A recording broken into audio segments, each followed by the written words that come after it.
watching Canadian Muslim News on Muslim Network TV. From Toronto, Ontario, I'm Catherine Bullock. Assalamu alaikum and greetings of peace. Today, a conversation with Qaiser Ahmad about his course teaching Ontario principals how to deal with their Muslim students. But first, some news headlines. Canada sends special forces to Ukraine amidst rising tensions. Toronto police increase patrols around Jewish community buildings after Texas synagogue hostage crisis. Muslim youth raise funds for Seoul Indigenous Immersion school. An Indian college classroom prevents entry to Muslim girls in hijab. And now the details. Canada has sent some troops to Ukraine, local media sources confirmed on Monday. The news comes after Foreign Affairs Minister Melanie Joly met with Ukrainian Prime Minister Denis Shmyhal to show Canada's solidarity with Ukraine. Russia has placed an estimated 100,000 soldiers on its shared border with Ukraine, but rejects its intent of invasion. The Canadian government has condemned the Russian stationed troops on the border and calls for a peaceful solution to the ongoing crisis. Canada has the highest number of Ukrainians after Ukraine and Russia. Public Safety Minister Marco Mendicino has confirmed that municipal police in some Canadian cities have increased surveillance and patrols around synagogues and other Jewish community buildings after a hostage taking in a Texas synagogue over the weekend. B'nai B'rith, an organization that monitors anti-Semitism and security for the Jewish community in Canada, has advised Canadian synagogues to be cautious. Canadian Jewish leaders spoke with Mendicino and were reassured by his commitment to their safety. According to Statistics Canada, police reported hate crimes against Jews made up to 50% of the total in 2019. A handful of Muslim youth from the Muslim Indigenous Connected Initiative, otherwise known as MIC, held an online fundraiser this weekend for an Indigenous language immersion school.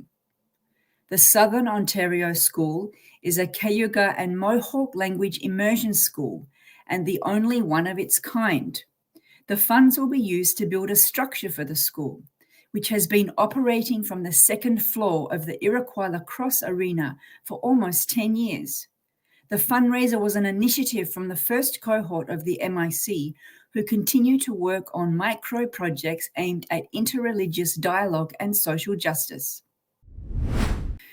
6 Muslim girls with headscarves or hijabs are being prevented from entering classrooms in a government college in Udupi, India. The college administration says that a hijab is a violation of the school's uniform codes. The girls, who have been sitting outside the classroom since December 31st, are being marked absent. Asil Akram from the Campus Front of India told media sources that the administration and local authorities are under pressure from Prime Minister Narendra Modi's government not to give the girls their rights. And that's it for the news.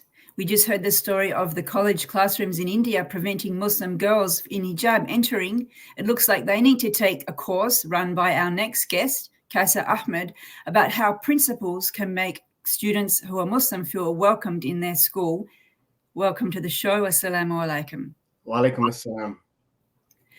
I just told this story about the colleges in India who are preventing Muslim students wearing hijab from entering the classroom. We have a different situation in Ontario, which promotes and encourages multiculturalism. So how was it that you were able to run a course for Ontario principals about accommodating Muslim students? So I've been delivering workshops related to Muslims and Islam for over 2 decades. And most of the workshops have been for educators and administrators in public schools. And I noticed that similar questions kept on coming up during the workshops. Questions related to Salah or the prayer, questions related to building inclusive schools, fasting in Ramadan, and so forth. And so every time I did a workshop, I thought to myself, why was it that some educators did not know about Muslims and Islam, especially if 1 in 4 people around the world identify as Muslims, as followers of Islam? So as a vice principal, I noticed that our professional development offerings did not include an understanding of different faith-based communities, which I believe would benefit school leaders in building more inclusive schools. So I proposed a course to the Ontario Principals Council titled Understanding Muslim Students in Our Schools, which is an organization that the majority, if not all, administrators and superintendents of education in school boards across Ontario are members of. So after And when you pitched this course, was there like instant recognition, like, oh yes, we know we need this, or did you get a bit of pushback? Did you have to like persuade them that this was useful?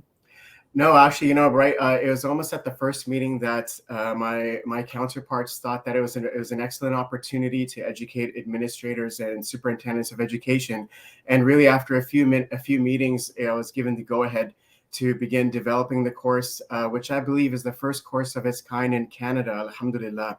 And the first cohort just ended just before the December holidays, 2021. And full disclosure, I was invited by you to participate. This is before we started the Canadian Muslim News.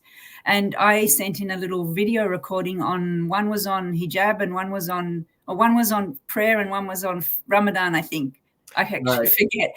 And you apparently used these videos that we'd sent in your class. So tell us how you put the course together. So the course consists of 8 modules, and each module is set up with some introductory content, articles, and videos from outstanding individuals like yourself, who I reached out to, who graciously contributed their perspective on a variety of topics that I'll get to in a minute. We did some case studies that were related to Muslim students. We had guest speakers, videos, weekly online discussions, and of course, everyone's favorite assignments. The topics included Canadian Muslims, so understanding the diversity of our community, our identities, perspectives on Muslim youth, Islamophobia in schools, society, and the media, building inclusive schools. We also had a module on addressing contemporary issues from a Muslim perspective, such as anti-Black racism, mental health and well-being, and understanding disabilities from a Muslim perspective. So I think the students will be pretty excited to know that their principals had to go to a course and do assignments. What was the assignments like? You know what? We kept the assignments at the beginning very simple, mainly reflections on journals, addressing certain case studies from the perspective of the school that they work in. Nothing too overwhelming, but some stuff that I believe was relevant in their practice. And did you come across any notable diary entries that you can share with us, anonymously, of course?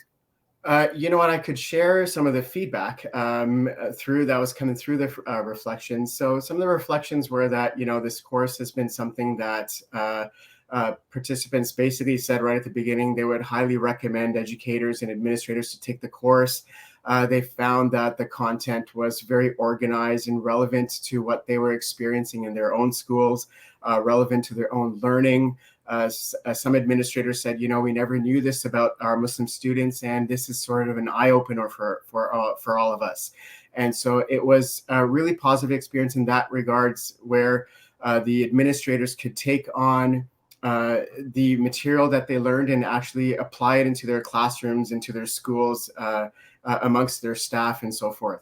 Do you remember one of the things that they said, this is an eye-opener, I never knew this?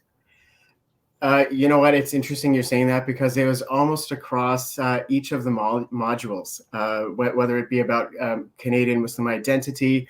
So looking at the diversity of the Muslim community, we looked at it from different perspectives that was guided by some of the video contributors in our course. We looked at certain frameworks of how to identify identity of Muslim students, looking at it from a cultural lens, looking at it from an orientational lens, looking at it from a generational perspective, and how all of this kind of plays together in putting together a Muslim student's identity and how that plays out in schools. I think they found that the learning was very rich in understanding Muslim learners and the families in our schools. And I also believe they commented that they appreciated the diverse representation of Muslim identities in the video contributions as well. Some said that the course was long overdue and was very important in their learning as leaders and administrators in their school boards. I think I admire anyone who works full-time and takes a course. Did they get time off, or how would a full-time principal manage to do this kind of thing? Yeah, I think the more challenging question would be is how can a full-time vice principal teach a course like this and develop it at the same time? You know what, the course is offered. It was basically one module was done per week, and participants had time to work on it in the evenings or on the weekends. We did have a once a week online weekly discussions. So there is a time commitment required. I'd say about 2 to 3 hours per week, which is not too bad. One module in particular was a little more, which was required a little more time, which was the module on Islamophobia, like understanding Islamophobia in schools, society, and the media. But in generally, it was about 2 to 3 hours per week. So they made their time. Was it voluntary, or were they required by the Principals College? Nope, the course, any course or professional development courses that are offered by the Ontario Principals Council are voluntary. And so it's up to the administrators and school leaders to sign up to take the course. So if a parent is watching and they might be having a little bit of trouble with their Muslim teenager in high school, and they say, oh, I wish my principal could take this kind of course, how could they bring that to their school? You know, I think next steps would be to help promote the course by letting school board officials know about it. You know, as administrators, vice principals, principals, and superintendents, we receive a lot of emails like daily. And so sometimes some emails might get missed where they're talking about the course and so forth. So one way to promote it is that really if you're part of an organization or part of a school council or even active in your school community, mentioning the course to the vice principal or principal in your schools would be an excellent way to promote the course and encourage school leaders and administrators to take it. And does that mean the poor old vice principal who has to work full-time and also teach part in after hours is going to be turning grey soon from overwork? You know, I have to say I love teaching. The one thing that, you know, when you go into a role of as an administrator, you kind of get away from the teaching piece, and this is my opportunity to kind of come back to it. And so I just love teaching this course and looking forward to the next cohorts.